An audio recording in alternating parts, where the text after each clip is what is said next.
Hello guys, তোমরা কেমন আছো? আশা করি সবাই অনেক ভালো আছো। দেখো, আজকে আমরা সবাই মিলে যাচ্ছি কসবেশ্বরী মায়ের মন্দিরে। আজকে বারটা হলো তোমার শনিবার, ওর বদ্ধ ছিল, তার জন্য এলাম মার কাছে। কিন্তু আমার ভিডিওটা ছাড়তে অনেকটা দেরি হয়ে গেছে। দেখো, বুক কিনতে এলাম, বুক কেনা শেষে এখন আমরা মায়ের কাছে উপরে যাব। তো উপরে চলে এলাম মার দর্শন করতে। দেখো মাকে কত সুন্দর লাগছে দেখতে। অনেকদিন পর আবার মায়ের কাছে এলাম।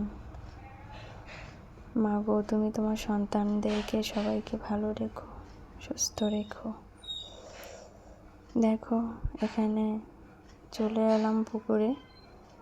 পুকুরটা দেখো কত সুন্দর, দৃশ্যগুলি অনেক সুন্দর। ঠান্ডা ঠান্ডা বাতাস, এখানে অনেকক্ষণ দাঁড়িয়েছিলাম, ভালোই লাগছে, পাখিগুলো উঠছে।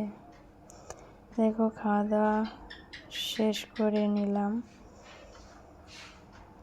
খাওয়া দাওয়ার পর আমরা এখন চলে যাব মার এখান থেকে। এখন চলে যাচ্ছি, আবার জানি না কবে আসবো। মা যখন ডাকবে তখন আবার আসতে হবে।